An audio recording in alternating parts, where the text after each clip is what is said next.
Hey, everybody. You're listening to Crystal here with the Plant Pusher podcast. And what's really, really exciting is that we're here with you to always talk about all things plants, colors, textures, shapes, their impacts on your life. I love working with plants. I love introducing you to new plants. And here at Plant Pusher, that's what I do. I push you straight to the plants. Hey, everybody. Welcome back to Plant Pusher. I'm Crystal, your favorite pusher. And you know, I push nothing on you but the most illustrious plants. But every now and then, we got to take a step back and look at something really dope. So today, we're going to be discussing bananas, okay? Because everything can drive you bananas if you don't watch it. But I'm excited. Even though I'm not the biggest banana fan when it comes to eating them, I truly enjoy the flavor. For example, I love banana pudding. I just want it with no bananas in it. I mean, I like the flavor of the bananas in it, but then I scoop them out, which I'm sure sounds, like, what's the point? But the cookies and the vanilla pudding with the bananas drive me, up the most tasty place. So I am still all about bananas. I grew up having banana trees in my backyard, so I really love bananas. I love banana leaves. I love using banana leaves in making product and letting them hold food as placemats. I just love it. So if you've never seen a banana plant flower, you've truly missed out because it is truly one of the biggest flowers that you've ever seen, and it's gorgeous. The burgundy is just beautiful in it. So I love bananas. We're going to talk a bit about bananas. And so, what's really, really neat about bananas is that they're popular as a fruit worldwide, but where do they actually come from? Have you ever thought about this? I mean, think about it. Where do bananas come from? Bananas have been a long, long traveling journey. They have a rich history, too, which is pretty dope because they're believed to have originated in Southeast Asia, specifically in the area around Indonesia and Malaysia. From there, they just spread all over the world and eventually made it to other parts, including Africa. So how did bananas make their way to America? Okay, because it's quite a journey. Well, you can give that credit for introducing bananas to America. It goes to the Spanish, Portuguese travelers, okay? They literally had them on their ships, and during their voyages in the 15th and 16th century, they encountered bananas in West Africa, and they brought them on to Europe. So from there, they just further spread to the Caribbean and to Central America by Spanish colonizers. Go figure. I mean, if you're going to bring something good, something we can all enjoy. And so as they were traveling and taking bananas and spreading them throughout, eating them on dope things. By the way, side note, I saw where somebody took bananas and they pressed them and they made them like with a little ice cream scoop. And then they fried them. Don't judge me. Okay. Crispy. Like a little taco shell almost, except it's a banana. And they stuffed it with different veggies and beans and I think they had some proteins on top too. But let me tell you something. When she picked it up and scooped and ate with it, it looked so delicious because it's starchy, has a little sweetness. You can't tell me that didn't make for a good little pocket to put your little snacks in that are warm. So I want to let y'all know that I saw that on a recent social media recipe video, and I was like, take me now. I don't even like bananas, but I would eat this.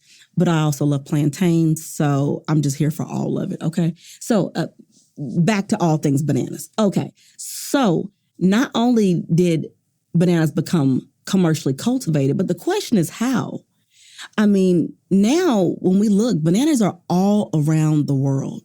Literally, different ethnicities use them for different things. They're extremely popular. We know here in North America, we love having them for snack. We love having them on sandwiches. We love having them for breakfast, in your oats, on your cereal, you name it. Bananas are a staple.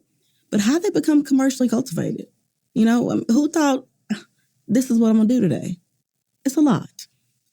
But it's been believed that the commercial cultivation of bananas began in the late 19th century with the United Fruit Company. They're now known as the Chiquita Brands International, and they played a significant role in the development of the banana industry. Go figure. They established large-scale plantations in countries like Honduras, Costa Rica, and Colombia, where the climate was ideal for banana cultivation. So bananas were being grown in places that it suited perfectly, and then they started industrializing the banana revolution. So the banana industry had a profound impact on, economies in those countries, jobs, foreign investment, and then it contributed to the overall economic growth. And we know how important that is. But the sad part is that it also led to like the exploitation of the workers and dominance of foreign companies. And it just was really, really stressful. But it had a significant social and political consequence. So when you think about it in terms of the culture, bananas became an integral part of local cuisine and traditions. But they were also kind of integrated into a bunch of different dishes and desserts and even beverages. Ooh, that sounds good. A banana milkshake? Okay, stay focused.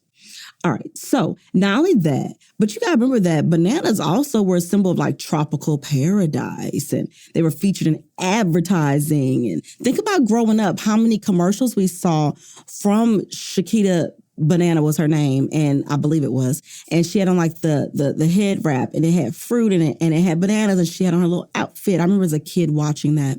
And so when you think about it, bananas have come so far, all the way from places like Indonesia and Malaysia to the Caribbean, to Colombia, to America.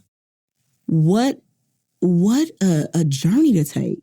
And I'll tell y'all something. I get really upset when I go to the store and I get bananas and they're like super green.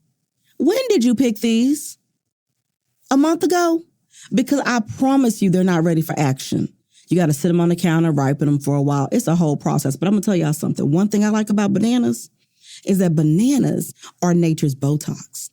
I'm not talking about your belly. I'm talking about your being. So you got the lowdown on the history of bananas, but let's talk about what they're good for with your skin. Did you know how great bananas are for moisturizing your skin, for giving it plumpness?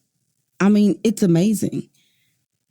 They're cooling, hydrating. They're amazing and soothing. I created a dope bar called Opposites Attract with bananas. And really and truly, it's the banana and the banana peel I have to use.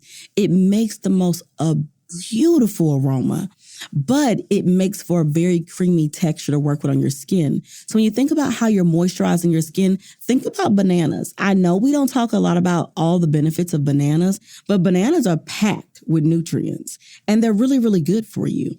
I love them on the skin. I've even used them to soothe a burn before.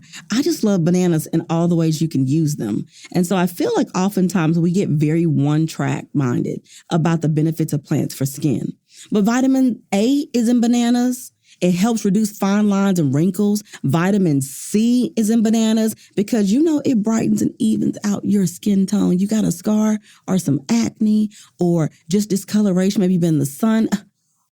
Howdy ho, bring a banana on board. It's going to fix it all the way you want it. So I'll tell you this. I like bananas on the skin. I like the way they reduce inflammation. They are naturally packed with silica, a crucial element in the creation of collagen, okay? Because your skin needs that snapback, okay? Bounce it back like your waist. Use a banana. Thank me later, okay? I love fruit. But bananas are here to stay. And hopefully you've had a good time learning some amazing things about bananas, because I did. So now you don't have to travel very far to get them anymore, but they're good for your being. They're great for digestion. They're great for your skin. They're amazing snack. Pack them on with some peanut butter.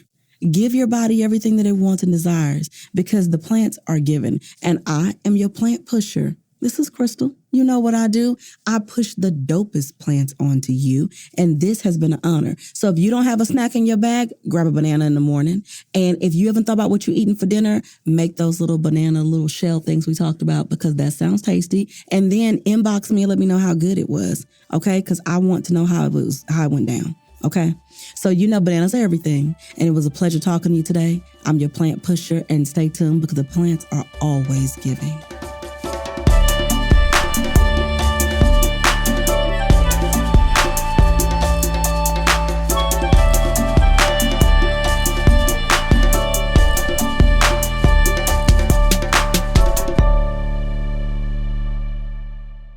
This show, Plant Pusher Podcast, is brought to you by Possibilities Podcast Platform. We appreciate you listening. Stay tuned. Your favorite episode is up next.